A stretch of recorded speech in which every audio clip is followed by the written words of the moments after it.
You know exactly what I am talking about. You fall asleep fine. You are comfortable. You are tired. And sleep comes. And then, somewhere around 2 or 3 in the morning, something wakes you. Not a noise, not a bad dream. Pain, a deep aching pain in your shoulder. Sometimes it is a sharp pain that jolts you awake. Sometimes it is a dull, heavy ache that has been building quietly for hours while you were sleeping on it. And now it is loud enough to pull you out of sleep completely. You shift position. You try to get comfortable again. Maybe you get up and walk around for a few minutes. Maybe you take something for the pain, and eventually you get back to sleep. But by then it is 4 in the morning, and the rest of your night is gone. And you wake up tired, and your shoulder still aches. And you wonder, is this just my life now? Is this just what getting older feels like? Am I going to wake up in pain every night for the rest of my life? I want to answer that question today, directly and honestly. No, this does not have to be your life. There is a specific reason why your shoulder pain is worst at night, and specifically at 2 or 3 in the morning. And there is a specific and simple change that removes the pressure from that shoulder joint. Why you sleep, that most people with this problem have never been told about. I am Dr. Daniel Chen, and today I want to sit with you and explain exactly what is happening to your shoulder, why you sleep, why the pain peaks in the early hours of the morning, and the sleep position changes that have helped many of my patients sleep through the night again without waking up in pain. So let us start with what is actually happening inside your shoulder, because understanding this is what makes the solution make sense. The shoulder is the most mobile joint in the entire human body. It can move in more directions than any other joint, forward and backward, up and to the side, rotating inward and outward, and in full circles. That extraordinary range of motion is made possible by the fact that the shoulder joint is relatively shallow. The ball of the upper arm bone sits in a shallow socket in the shoulder blade called the glenoid. And unlike the hip joint, which is deep and inherently stable, the shoulder relies almost entirely on the surrounding muscles, tendons and ligaments to hold it in place and to protect it. The most important of these protective structures is the rotator cuff. The rotator cuff is a group of 4 muscles and their tendons that wrap around the shoulder joint like a sleeve, holding the ball of the upper arm firmly in its socket, protecting the joint during every movement. Now here is what happens after the age of 70. The rotator cuff tendons, like all tendons in the aging body, begin to lose some of their strength and elasticity. Small tears can develop over time, sometimes from injury, sometimes simply from decades of use. The cartilage inside the joint, the smooth cushioning tissue that allows the joint surfaces to glide, thins and wears over the years. The bursa, which is a small fluid-filled sac that sits between the rotator cuff and the bones above, and whose job is to reduce friction, can become inflamed, a condition called bursitis. All of these changes together create a shoulder that is more vulnerable, more sensitive, more prone to pain when placed under sustained pressure. And here is the critical point. When you lie on your side during sleep, your entire body weight, or a significant portion of it, is pressing down on that shoulder for hours. In a position where the shoulder joint is compressed, the tendons are under sustained tension, the bursa is being squeezed, and the blood flow to the tissues in and around the joint is reduced because the pressure of your body weight is compressing the blood vessels that supply that area. Now, in a young person with healthy shoulder tissue, this sustained compression during sleep is managed without significant consequence. The tissues are resilient enough, the blood flow recovers quickly when position is changed. But in an older adult with already compromised shoulder tissue, thinning cartilage, weakened tendons, or an inflamed bursa, several hours of sustained compression and reduced blood flow creates a buildup of inflammatory chemicals in the joint, a buildup of pressure in the bursa, and a state of tissue irritation that becomes painful enough to wake you, usually between 2 and 4 in the morning. When the buildup has reached its peak, after hours of lying on that shoulder, this is also why the pain is often worse in the early hours, rather than immediately when you lie down. It takes time for the pressure and inflammatory buildup to accumulate, but once it does, the pain signal is strong enough to pull you out of sleep. Now, I also want to talk about something that affects a large number of people over 70 with shoulder pain, and that is the relationship between the shoulder and the neck. Many older adults have some degree of cervical spondylosis, which is the medical term for age-related changes in the cervical spine, the vertebrae in the neck. Over time, the discs between the vertebrae can thin, bone spurs can develop, and the nerves that exit the spine through the neck can become compressed or irritated. Now here's why this matters for shoulder pain at night. The nerves that supply sensation and movement to the shoulder and arm come from the cervical spine, from the neck. When these nerves are compressed or irritated in the neck, the pain is often felt, not in the neck itself, but in the shoulder, the outer arm, the elbow, or even the hand. This is called referred pain, and it is extremely common and extremely commonly misunderstood. Many older adults with cervical nerve irritation are treating their shoulder when the origin of the pain is actually in their neck. If your shoulder pain is accompanied by any tingling or numbness in the arm, forearm, or hand, or if the pain radiates down the arm, rather than staying localized in the shoulder itself, please mention this to your doctor, because the treatment approach for referred pain from the cervical spine is different from the treatment for a local shoulder condition. And knowing which one is driving your nighttime pain is important. Now, let me also mention one specific shoulder condition that is particularly common in adults over 70, and that is particularly associated with nighttime pain. It is called adhesive capsulitis, or frozen shoulder.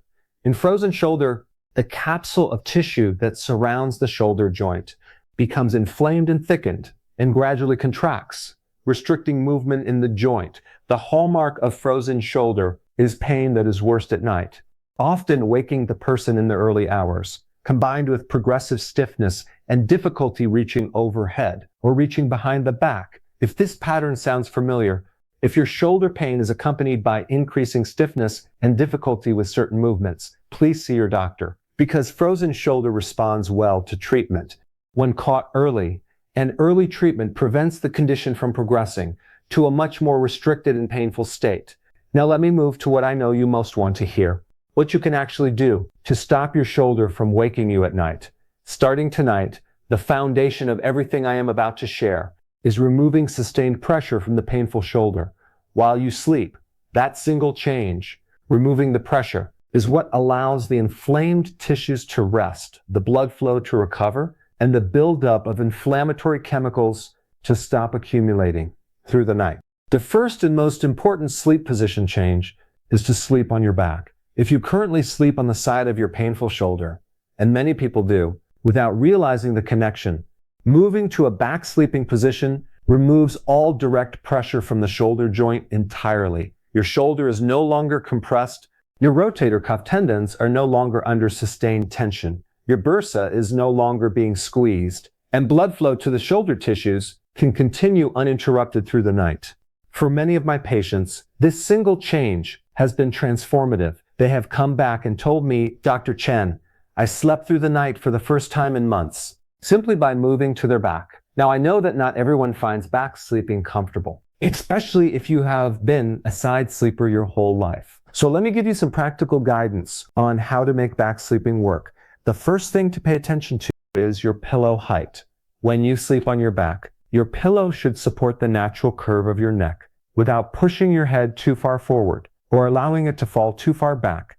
For most people, a medium height pillow or a specifically shaped cervical pillow works best for back sleeping. If your pillow is too high, your chin will be pushed toward your chest. This creates tension in the neck, which can refer pain to the shoulder, defeating the purpose of the position change. The second thing is to place a small pillow or a rolled up towel under each elbow. When you sleep on your back, your arms naturally tend to rest flat at your sides, but this position can create slight tension in the shoulder muscles, particularly in older adults with some degree of shoulder stiffness. Placing a small pillow under each elbow allows the arms to rest in a very slightly elevated position, with the elbows gently supported. This reduces tension across the shoulder joint and allows the muscles around the joint to fully relax through the night.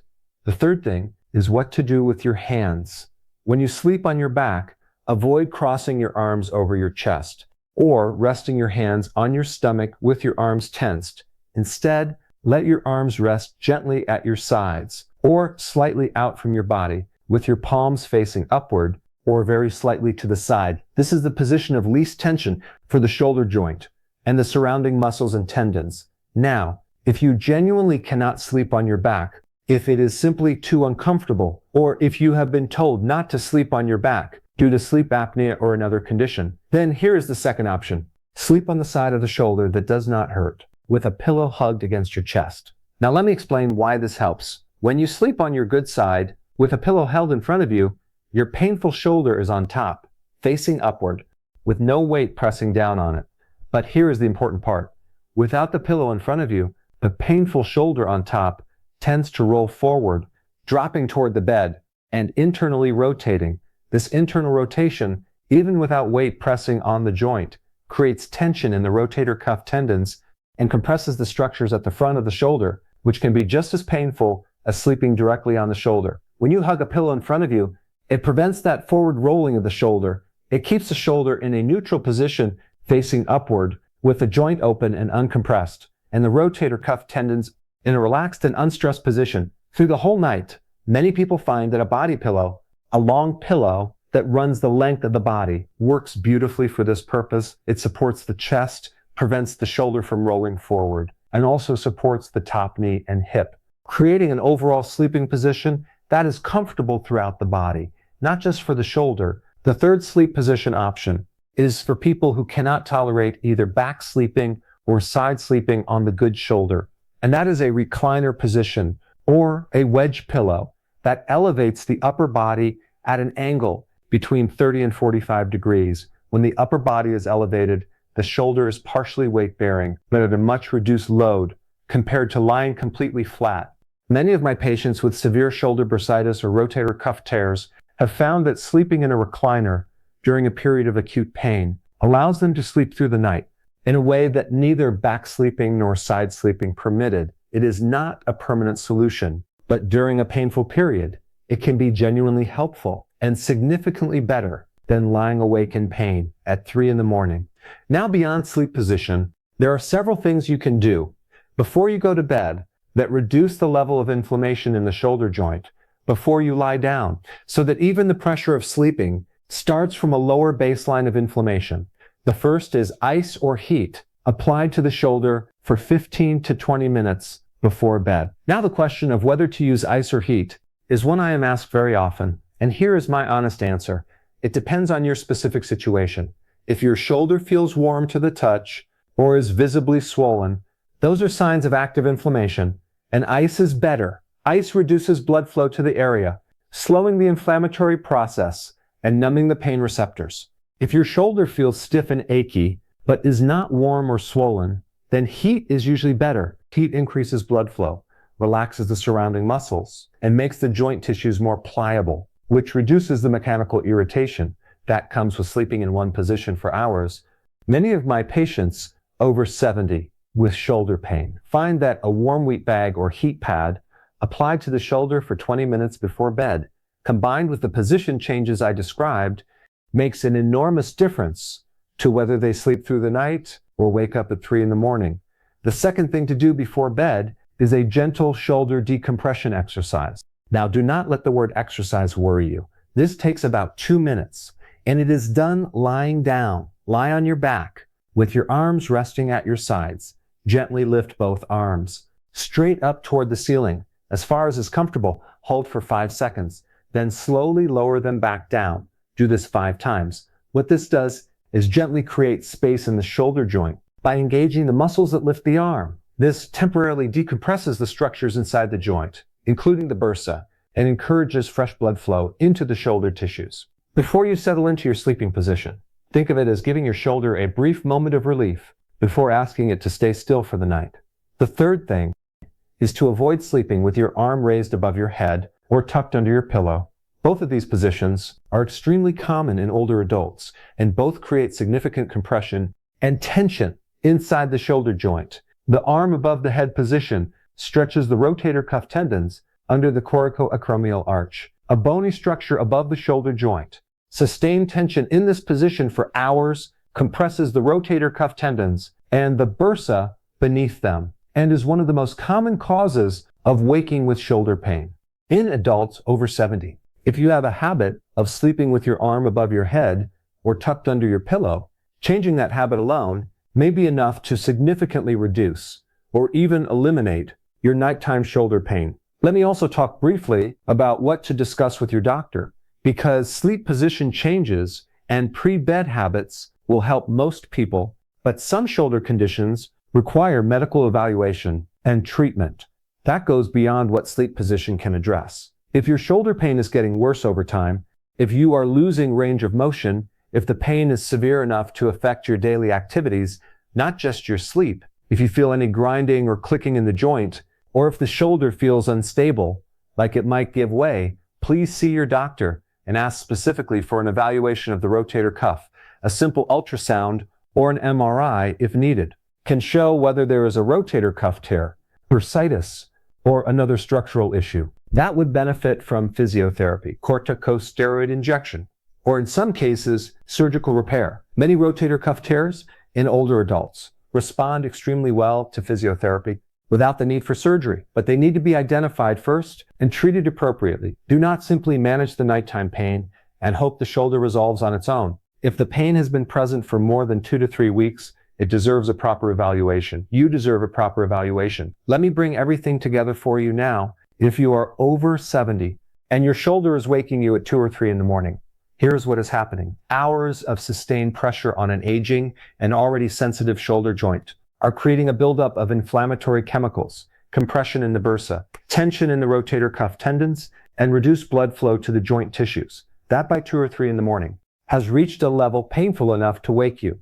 The solution begins with removing that sustained pressure by sleeping on your back with a pillow supporting your elbows and your arms resting gently at your sides. Or if back sleeping is not possible, sleeping on your good shoulder with a pillow or body pillow hugged against your chest to prevent the painful shoulder from rolling forward. Before bed, apply heat or ice for 20 minutes. Depending on whether your shoulder feels inflamed and warm or stiff and achy, do 5 gentle arm lifts lying on your back to decompress and bring blood flow to the joint and break the habit, if you have one, of sleeping with your arm above your head or tucked under your pillow.